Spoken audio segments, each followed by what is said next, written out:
తాకట్లో ఉన్న బంగారాన్ని విడిపించి ఆ రోజున మార్కెట్ ధర కట్టి మిగిలిన డబ్బును మీకు అందిస్తుంది కొమ్మూరి గోల్డ్. ఆ స్టేజ్ నుంచి సినిమాల్లోకి రావాలని ఎందుకు అనిపించింది ఆయనకు అసలు? ఆయనకి అదొక ప్యాషన్ అనుకోండి. సినిమా అంటే పిచ్చి.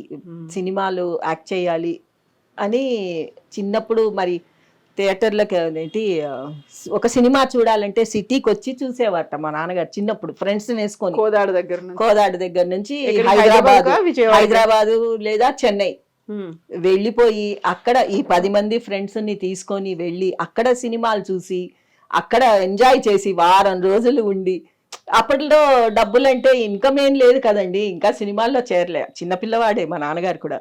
ఎకరం అమ్మేసి పొలం ఓ 1200 సినిమాకి ఒక ఎకరం అమ్మేవాళ్ళు చూడడానికి, ఫ్రెండ్స్ వేసుకొని వెళ్ళటానికి ఒక ఎకరం అమ్మేసి 1200 ఎంతో అమ్మేసి జేబులో వేసుకొని చల్మోహనరాని వెళ్ళిపోవటమే 10 మంది ఫ్రెండ్స్ వేసుకొని. ఇంకా వెళ్ళి హోటళ్లలో దిగి హాయిగా ఎన్ని సినిమాలో చూసి, ఆయనకి ఎక్కువ కొంచెం హిందీ సినిమాలు చూసేవారు. హిందీ సినిమా, ఉర్దూ అంటే ఆయనకు బాగా వచ్చండి. ఉర్దూ మాట్లాడేవారు. అయ్యో రాస్తారండి. ఆయన డైరీ ఆయన ఉర్దూలోనే రాసుకునేవారు. ఆయన 10th దాకా చదివారు. 10th దాకా అనుకుంటాను, నాకు కూడా అంత కరెక్ట్ గా తెలీదు. ఆయన ఉర్దూ మీడియం అండి. ఆయన రాయటం చదవటం అంతా ఉర్దూలోనే. రజాకార్ల టైం కదా అప్పట్లో, స్కూలింగ్ అదంతా ఉర్దూయే మొత్తం. మా ఫాదర్ రాస్తారండి, ఉర్దూ రాస్తారు, ఉర్దూ చదువుతారు, మొత్తం బాగా వచ్చు ఆయనకి. ఆయన డైరీ కూడా ఉర్దూలోనే రాసుకునేవారు. అయితే ఒక్క ఎకరం అమ్ముకొని సినిమాలు చూసేవాళ్ళు. అదే ఉన్నటువంటి స్థలాన్ని అమ్ముకొని సినిమాలు కూడా నిర్మించారు ఆయన. చేశారు, లాస్ట్ లో అదే చేశారు. ఇంకా సినిమా తీయాలి అని ఎందుకోనండి, యాక్ట్ చేస్తూ ఉన్నారు. అట్లా యాక్టింగ్ లోనే ఉంటే బాగుండేది. పబ్లిక్ కూడా ఎట్లా అంటే కాంతారావు గారిని కత్తి పట్టుకొని ఫైట్ చేయటం చూసి అలవాటు పడ్డారండి. కత్తి వీరుడు అంటే అది ఒక కాంతారావు గారు. నేను మాత్రం ఒకటి చెప్తానండి, కత్తి పట్టాలంటే ముగ్గురేనండి హీరోలు అవని విలన్ అవని. ఒకటి రామారావు గారు, కాంతారావు గారు, ఇంకొకటి రాజనాల గారు. వీళ్ళ ముగ్గురు కత్తి పట్టుకొని ఆడుకున్నట్టే తిప్పేవారండి. అసలు వాళ్ళ మించి ఎవరు లేరండి కత్తి తిప్పటంలో. ఇంకెవ్వరు గొప్ప వాళ్ళు అయితే కాదు. అందులో మేము ఒకసారి ఆ కత్తులు చూసామండి. ఒక్కొక్క కత్తి ఎంత బరువు ఉండేది మేడం అసలు ఆ కత్తులు. అది పట్టుకోవాలంటేనే అంత బరువు ఉంటే వీళ్ళు పట్టుకొని సునాయాసంగా చెయ్యి తిప్పుకుంటూ ఫైట్ చేసేవారు అంటే నిజంగా అది మాత్రం ఏదో మిరాకిల్, ఏదో శక్తి ఉండేది. అంతే, అది ఒక శక్తేనండి. లేకపోతే మేమే ఎత్తలేకపోయేవాళ్ళం అండి, చాలా బరువు ఉండేది. పెద్ద అయిన తర్వాత కూడా మా దగ్గర ఉండేవి కొన్ని కత్తులు. పట్టాలంటే చాలా వెయిట్ ఉండేది. ఎట్లా నాన్న మీరు ఎట్లా ఎత్తారంటే వచ్చేస్తుందమ్మా అంతే. ఆ టైంలో ఎనర్జీ వచ్చేస్తుంది ఆటోమేటిక్ గా.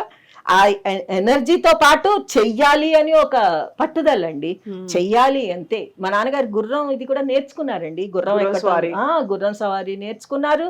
తర్వాత కత్తి ఫైట్ కూడా ఇంటికి వచ్చేవాడు. మాధవన్ అని చెప్పి ఒక స్టంట్ మాస్టర్ ఉండేవాడు, ఆయన వచ్చి నేర్పించేవాడు. గుర్రం సవారీలు కూడా, గుర్రం ఎక్కటం. మా నాన్నగారు అన్నిటికంటే రాజకుమారుడు అంటే నిజంగా రాకుమారుడేనండి. మంచి అందగాడు. మా ఫాదర్ అందం మాకెవ్వరికీ రాలేదు కానీ నిజంగా అందగాడండి మా నాన్నగారు మాత్రం. పాపం పబ్లిక్ కూడా మేము ఏదైనా ఊరు వెళ్ళేవాళ్ళం అండి. ఊరు వెళ్ళేటప్పుడు కార్ ఇట్లా ఆపితే చాలు కార్లో వెళ్ళేవాడు. మా ఫ్యామిలీ ఫ్రెండ్స్ కూడా ఉన్నారు, మా పెద్దోదిన వాళ్ళ పేరెంట్స్. మేము కార్లో వెళ్ళేవాళ్ళం. వెళ్ళినప్పుడు ఎక్కడైనా ఊర్లో కార్ ఆపితే అది తమిళనాడు అయినా సరే వాళ్ళు ఏం గుర్తుపడతారండి, అడే ఆంధ్ర ఎంజీఆర్. మా నాన్నగారికి పేరు ఆంధ్ర ఎంజీఆర్ అని పేరు వచ్చింది ఆయనకి. ఎందుకంటే కొంచెం సైడ్ కట్ వాళ్ళకి ఎంజీఆర్ లాగా కనిపిస్తారు అని చెప్పి వాళ్ళు ఆంధ్ర ఎంజీఆర్ అని చెప్పి ఏమి గుర్తింపండి అసలు. అభిమానులండి, పిచ్చ అభిమానులండి. మా నాన్నగారికి ఆస్తి అంటే ఏది లేదండి, ఆయన అభిమానులే ఆయనకు ఆస్తి. సో అభిమానులే ఆస్తి అనుకున్నప్పుడు ఆయన తనకున్నటువంటి 400 ఎకరాల ఆస్తిని కరిగించేసి స్టార్టింగ్లో సినిమాలు చూసినా, ఆ తర్వాత సినిమాలు తీసినప్పటికీ కూడా రావలసినటువంటి గుర్తింపు అభిమానుల్లో కాకుండా పరిశ్రమ నుంచి వచ్చిందా? రాలేదండి. నేను చెప్తున్నాను కదా, ఆయన చేసిన పొరపాటు ఏంటంటే ఆ రోజుల్లో కత్తి యుద్ధం తీసే సినిమాలు ఆయన యాక్ట్ చేసి సడన్ గా సంగీతం మీద దీంతో సప్తస్వరాలని ఒక సినిమా తీశారు. అది కంప్లీట్ గా సంగీతం మీద బేస్ చేసి తీశారండి.